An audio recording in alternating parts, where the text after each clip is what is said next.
नमस्कार, मी पंजाब डक. आज आहे 12 मे 2025. मी म्हटलं होतं ना आपल्या महाराष्ट्रामध्ये 12 तारखेला पाऊस सुरू होईल. तर महाराष्ट्रामध्ये आपल्या सगळीकडे पाऊस सुरू झाला आणि रात्रीच्याला तर खूप पडणार आहे. आणि मी जात आहे आता केदारनाथला. आता इथून फक्त 70 किलोमीटर केदारनाथ राहिले आणि या ठिकाणाहून परत महाराष्ट्रातल्या शेतकऱ्याला अंदाज देणार आहे. कारण की महाराष्ट्रातल्या शेतकऱ्याचा कांदा काढणं चालू आहे, हळद देखील चालू आहे. म्हणून त्यांना सांगू इच्छितो की राज्यामध्ये म्हणजे हे 4-5 दिवस नाही पाऊस पडणार, तर 25 मे पर्यंत वडे नाले एक होतील असा पाऊस पडणार आहे. म्हणून ही सर्व शेतकऱ्यांनी ही बातमी लक्षात घ्यायची. कारण की राज्यात ही खूप अवकाळी पाऊस असणार आहे.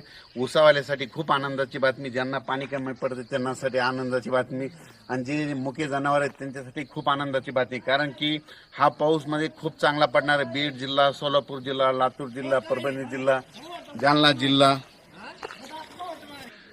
जिल्हा, लातूर जिल्हा, नांदेड जिल्हा, हिंगोली, परभणी, वाशिम, बीड, त्याच्यानंतर संभाजीनगर या खूप भागामध्ये जोरदार पडणार आहे. म्हणून हा अंदाज लक्षात घ्यायचा. म्हणजे नाशिक जिल्ह्यात, नगर जिल्ह्यात सगळीकडेच हा पाऊस पडणार आहे. म्हणजे अकोला, अमरावती, वर्धा या भागापर्यंत सगळीकडे पाऊस पडणार आहे. म्हणून हा अंदाज लक्षात घ्यायचा. पण राज्यातल्या सर्व शेतकऱ्याला सांगू इच्छितो की ज्यांचा कांदा काढणी चालू आहे की तुम्ही काय करायचं की आपण आपला कांदा जसं वेळ भेटेल तसं काढून घ्या. कारण की राज्यात हा पाऊस जवळपास सांगायचं झालं तर 25 मे पर्यंत सगळीकडे खूप असा पाऊस पडणार आहे. म्हणून हा अंदाज लक्षात येतात. पण राज्यातल्या सर्व शेतकऱ्याला सांगू इच्छितो की हा पाऊस म्हणजे चांगला वडे नाले वाहतील असा पडणार आहे. बीड जिल्ह्यात तर तो खूप पडणार आहे. म्हणून बीड जिल्ह्यात योगायोगानं पाणी कमी पडलंय उसाला, त्यांच्यासाठी खूप आनंदाची बातमी. त्याच्यानंतर सोलापूर जिल्हा, लातूर जिल्हा, परभणी जिल्हा, त्याच्यानंतर धाराशिव, त्याच्यानंतर सोलापूर, सातारा, सांगली, कोल्हापूर, शिरोळ, म्हणजे ह्या म्हणजे नगर जिल्हा, म्हणजे सगळीकडेच हा पाऊस चांगला म्हणजे वडे नाले वाहतील असा ह्या 25 मे पर्यंत पडणार आहे. म्हणून हा अंदाज लक्षात घ्यायचा. पण राज्यातल्या कांदा शेतकऱ्याला सांगितलं तुम्ही जसा वेळ भेटेल तसा तुम्ही कांदा काढून घ्या. कारण की राज्यात हा पाऊस मध्ये सतत म्हणजे 2 दिवस लगेच दुसऱ्या भागात जाईल की परत त्या भागात येणार. म्हणून हा अंदाज लक्षात.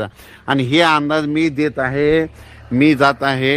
मी केदारनाथला जात आहे ना, केदारनाथून केवळ आपल्या महाराष्ट्रातल्या शेतकऱ्यासाठी केवळ हा अंदाज देत आहे. आणि राज्यातल्या सर्व शेतकऱ्याला सांगू इच्छितो की ज्यांचा आता बऱ्याच विदर्भामध्ये देखील बऱ्याच शेतकऱ्यांचा मूग देखील आलेला आहे. रिसोड भागामध्ये मूग पेरलेला आहे. त्यांना सांगू इच्छितो तुम्ही काय करा, उन्हाळी मूग लवकर काढून घ्या.